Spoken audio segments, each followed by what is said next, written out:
YTN 라디오 김호성의 출발 새 아침. 네, 이주열 한국은행 총재가 11월 금융통화위원회에서 금리 인상 가능성을 시사를 했습니다. 네, 오늘 오전에 인상 여지가 결정될 것 같습니다. 어렵고 답답한 경제 활력 불어넣기 위해서 시중에 풀어주는 돈입니다. 이젠 걷어들일 때가 됐다, 이런 것입니다.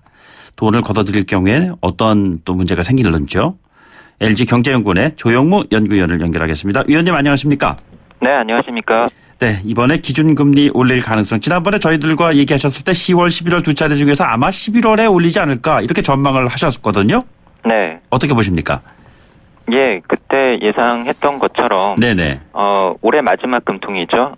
오늘 오전에 결정되는 11월 금통위에서 금리를 인상할 가능성이 매우 높은 상황으로 판단이 되고요. 네네. 그뿐만이 아니고 현재 금융시장에서도 금리를 동결할 것으로 예상하는 전문가보다 인상할 것으로 예상하는 전문가들이 훨씬 더 많은 상황입니다. 예. 한은 외부에서 금리를 올려야 한다는 압박이 상당히 거센 상황이고요. 네네. 저는 개인적으로는 한은 내부적으로도 그동안 계속 금리를 올리고 싶었지만 예. 올해 초부터 이어졌었던 대내외 경제 불확실성 요인으로 인해서 올리지 못했던 상황이라고 보고 있기 때문에 네네. 한은도 이번에 올려야 한다고 판단할 가능성이 높아 보입니다.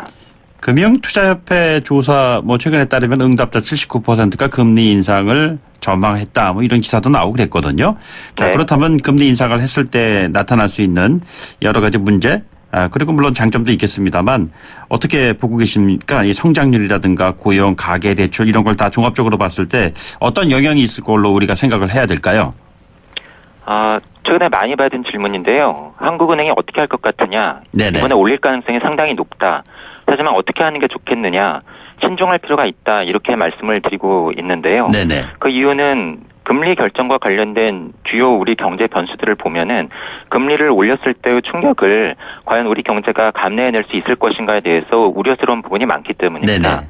우선 경기 측면에서 보면 대부분의 전망 기관들이 올해보다도 내년에 경제 성장률 전망치를 더 낮게 보고 있고요. 예. 그렇다 보니까 경기 둔화에 대한 우려가 큰 상황입니다. 네네. 물가 측면에서 보면 최근에 소비자 물가 상승률이 2% 수준에 도달함으로써 한국은행의 물가 관리 목표 수준에 도달을 하긴 했는데 네네. 그 내용을 들여다보면은 경기가 좋아서 수요가 늘어서 물가가 올랐다라기보다는 유가가 오르고 농수산물 가격이 급등하면서 이러한 비용 요인 때문에 물가가 올랐기 때문에 네. 실상 여기에 금리 인상으로 대응하는 것이 적절한가 하는 비판이 있습니다. 예. 그리고 많이 풀린 돈 때문에 가계부채가 늘어나고 부동산 가격이 올랐다라고 하는 비판이 있고요. 네네. 이것을 한국은행은 금융시장의 불균형 누중이라고 하는 표현을 쓰면서 여기에 대응할 필요성을 언급을 하고 있는데 네네. 사실 이것도 잘 들여다보면은 예전에 10%를 넘었던 가계부채 증가율이 최근에 6%대까지 떨어졌고요. 네네. DSR 규제와 같은 추가적인 가계대출 규제책이 앞으로 시행될 예정이기 때문에 더 떨어질 가능성이 있는 거죠. 예. 부동산 가격 역시도 서울과 같은 일부 지역은 많이 올랐지만은 그 과정에서 지방 일부 지역은 부동산 가격이 떨어지는 양상이기 그렇습니다. 때문에 예. 이러한 차별화되는 부동산 시장에 금리 인상으로 대응하는 것이 적절한가 하는 비판도 있습니다. 예, 이번 금리 인상 관련해서 이제 최근에 통계청 발표에 따르면 우리 사회의 빈부의 양극화 현상이 지난 11년 이래 가장 크게 벌어졌다, 이런 이야기도 최근에 나오지 않았습니까? 네. 이렇게 된다면은 돈이 부족한 계층의 고통은 더욱더 심화되는 것이 아니냐라는 지적이 있습니다. 어떻게 봐야 될까요? 사실 최근 우리 경제를 살펴볼 때 총량 또는 전체적으로 보는 것이 아니라 말씀하신 것처럼 계층별 또는 유형별로 나누어 봐야만 우리 경제의 문제점이 잘 보인다라고 하는 특징이 있는데요. 예. 말씀하신 것처럼 계층별로 보면은 최근에 고용시장에서도 임시직, 일용직 일자리가 줄고 또는 단기로 일하는 근로자들의 비중이 높아지는 것처럼 네네. 고용시장에서 상황이 어려운 계층이 더 어려움을 겪고 있고요. 최근에 발표된 소득 통계에서도 소득 상위 20% 계층의 소득은 전년 같은 기간 대비 8.8% 늘었지만 네네. 소득 하위 20% 계층은 같은 기간 동안 소득이 도리어 7% 줄어드는 것처럼 그렇습니다. 예. 이러한 차별화 양극화 현상이 나타나고 있습니다. 아무래도 대출을 받을 필요성 자체는 돈이 많으신 분들보다는 적으신 분들이 많고요. 네네. 도리어 만약에 금리가 올라가게 되면은 예금과 같은 금융자산을 많이 가지고 있는 계층은 이자 수익이 늘어날 가능성조차도 있는 것이죠. 예. 반면에 부채 부채 상환 능력이 취약하거나 소득이 적으신 분들, 도리어 최근에 은행에서 대출을 받지 못하면서 변동금리 대출의 비중이 높은 대출을 많이 늘리신 분들이 금리가 올라갈 때 영향을 직접적으로 빠르게 받을 가능성을 우려를 하고 있습니다. 예, 위원님 그 말씀하신 김에 대략 보면은 가계부채 1,500조 이런 얘기 나오고 그러는데 이 기준금리가 0.25% 오를 때 이자 부담액이 2조 5천억 원 정도 더 올라간다. 이 말 맞습니까? 직접적으로 그렇지는 않고요. 네네. 도리어 금리가 올라가는 속도는 대출 금리보다도 예금 금리가 먼저 올라갈 가능성이 있습니다. 예. 대출 금리는 예금 금리뿐만이 아니라 그 시중의 채권 수익률 그리고 국제 금리 같은 것들을 종합적으로 감안을 한 은행들의 가중 평균 자금 조달 금리인 코픽스 금리가 네네. 시차를 두고 올라가야만 대출 금리가 올라가는 경향이 있기 때문이죠. 예. 하지만 저희가 눈여겨볼 것은 지난 1년 동안 한국은행이 계속 금리를 동결해 왔음에도 불구하고 가계가 직면하는 대출 금리는 미국의 지속적인 금리 인상으로 인해서 계속 올라갔고요. 네네. 여기에 오늘 만약에 한국은행이 금리를 인상한다라고 한다면 시차는 있겠지만 결국은 가계대출 금리도 지속적인 상승 압력을 더욱더 받을 가능성이 있기 때문에 저희가 여기에 주목해야 되는 것이죠. 예, 그러니까 소득보다 가계 빚이 더욱더 빨리 올라간다고 했을 때 기준금리의 인상은 이 같은 부담을 더욱더 가중시킬 것이 아니냐라는 지적이죠. 그렇습니다. 아무래도 금융자산이 많은 계층인가 아니면 도리어 빚이 많은 계층인가를 저희가 잘 살펴볼 필요가 있겠고요. 네네. 그러한 면에서 전반적으로 대출 규제가 강화되는 가운데에서 은행 대출의 문턱을 넘지 못하고 대출 조건이 좋지 못하거나 금리 수준이 높은 비은행권 대출 쪽으로 밀려난 계층을 저희가 잘 볼 필요가 있는데 이러한 계층들은 최근에 발표된 3분기 가계신용 동향을 살펴보면은 도리어 돈을 빌리는데 상당한 애로를 겪으면서 돈을 빌리지 못하고 계신 계층이거든요. 여기에서 금리까지도 올라간다라고 한다면 이미 가계부채의 총량 자체가 늘어난 상황이기 때문에 내야 되는 이자 부담이 상당히 커질 수가 있겠고요. 우리 경제 전체적으로 보면은 가계가 내는 금융 비용 이자 부담이 늘어나게 되면은 실제로 쓸 수 있는 가처분 소득이 줄어들고 이것이 구조적으로 우리 경제 안에서 내수 소비가 위축되고 자영업 경기가 어려워지는 중요한 요인이 될 수 있을 것으로 보입니다. 네, 그러니까 투자가 활성화되지 못하는 가운데서 결국에는 경기도 위축될 수밖에 없다 이런 말씀이시잖아요. 네. 예, 그런데 미국 기준금리하고 금리 차이가 항상 지금 언급되고 있는데요. 자, 이 부분을 우리가 어떻게 받아들여야 하는 것인가요? 사실 잘 기억들을 해보시면은요.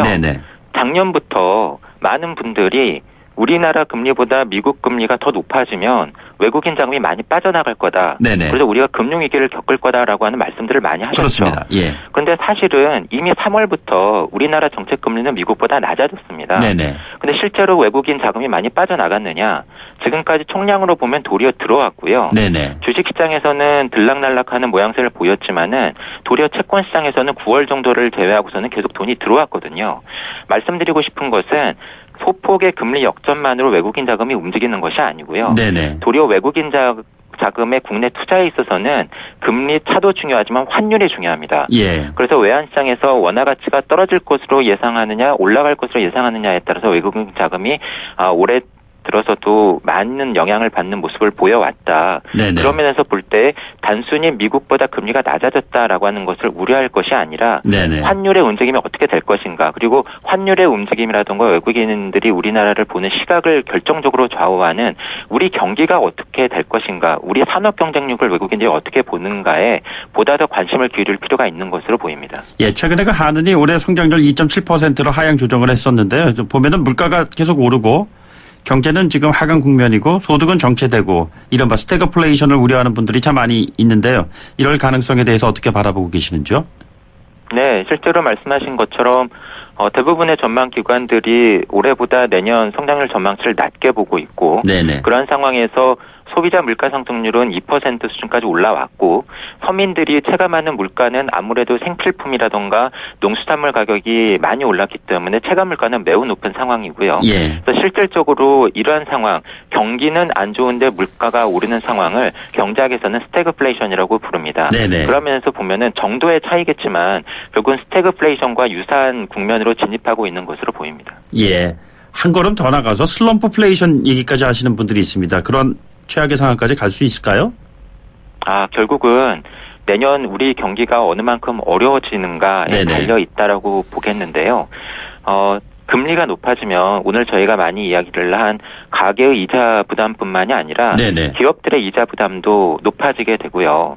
기업들이 상황이 어려워지게 되면 결국은 투자 고용이 위축되고 그것은 결국 가계소득이 구조적으로 늘어나기 어려운 상황을 맞게 되는 중요한 요인이 되는 거죠. 예. 그러한 면에서 금리를 올렸을 때 가계부채 증가세를 얼마나 억제시킬 수 있느냐, 네네. 주택 가격을 어떻게 변화시킬 수 있느냐도 중요하지만 예. 사실은 금리 정책은 투자, 소비, 환율 이러한 전반적인 경제 상황에 모두 다 영향을 미치는 매크로 변수이기 때문에 네네. 보다 더 넓은 시각에서 경기는 어떠한가, 물가는 어떠한가, 우리 환율 나아가서 우리 수출 기업들의 가격 경쟁력에는 어떤 영향을 미칠까 이렇게 보다 더 광범위한 시각에서 네네. 금리 정책을 판단할 필요가 있다고 생각을 합니다. 예. 이 고금리 기조 상황에서의 살아가는 일종의 생활의 지혜, 생활의 방식 이런 것들과 관련해서 말이죠.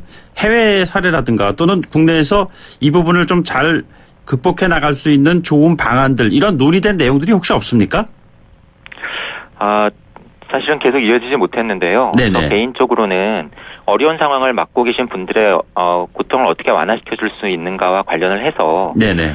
어려운 계층에 대해서 계속 돈을 빌려주는 식의 서민금융 강화는 신중할 필요가 있다고 보고요. 예. 근본적으로 이분들의 소득을 늘려주는 게 중요하겠죠. 그런 면에서 보면은 금융감독당국이 추진하고 있는 가계부채 대책을 네네. 금융정책으로만 시행할 것이 아니고 예. 한마디로 대출 한도를 높여주거나 대출금리를 깎아주는 것이 아니고 네네. 이분들이 소득을 안정적으로 얻을 수 있도록 취업이라든가 창업 지원 강화 대책을 패키지로 실시하는 것이 네네. 예전에 일종의 부채 탕감 정책으로 시행되었던 국민행복기금 안에 대책으로 들어갔던 적이 있거든요. 예. 근데 안타깝게도 이것이 계속 이어지지 못하고 있습니다. 네네. 그런 면에서 볼 때 우리 정부, 우리나라에서 시행되고 있는 가계부채 정책의 범위를 좀 더 넓혀서 네네. 취업과 창업 대책, 나아가서 소득 증대 대책과 어떻게 유기적으로 연계시킬 필요가 있는 것인가에 대해서 보다 더 고민하고 계속해서 지속적으로 추진해 나갈 필요가 있는 것으로 보입니다. 소득 주도 성장의 핵심적인 내용 가운데 하나는 세금을 이쪽 어려운 층에다 지원을 함으로써 경제를 좀 활성화하는 그런 방안으로 끌어가겠다는 것이 있는데 이 부분에 대한 것도 하나의 방안이 될 수가 있을까요? 실제로 최근에 소득계층별 상황을 보면은요. 고소득층은 사업소득, 근로소득 모두 다 늘어나고 있는 반면에 네네. 소득 하위 계층은 근로소득, 사업소득이 모두 다 증가세가 마이너스고요. 예. 그러한 가운데서 유일하게 늘어나고 있는 것이 정부로부터의 이전 지출, 이전 수입입니다. 네네. 한마디로 정부가 도와주는 돈들을 받아서 쓰는 돈 부분만이 늘어나고 있는 것이죠. 예. 이것이 단기적인 경기 대응 정책으로는 지금 반드시 필요한 시점이기는 합니다만 네네. 우리 재정 구조상 지속될 수 있는가 네네. 그리고 이것이 효율적인가에 대해서 생각해 볼 필요가 있겠고요. 예. 솔직한 판단을 내리는 그러한 일종의 용기가 필요할 것 같아요. 그래서 네네. 복지로 해결할 부분은 복지로 해결을 하고 예. 그리고 정부가 일종의 경기 대책이라던가 또는 우리 경제의 구조 전환을 위해서 필요한 부분은 그러한 재정 정책으로서 대응을 하고 네네. 그러한 일종의 판단이 필요하지 않을까 하고 생각이 됩니다. 알겠습니다. 오늘 말씀 여기까지 듣죠. 고맙습니다. 네, 감사합니다. 네, 지금까지 조영모 LG경제연구원 연구위원이었습니다. 8시 뉴스 듣고 3부에서 뵙죠.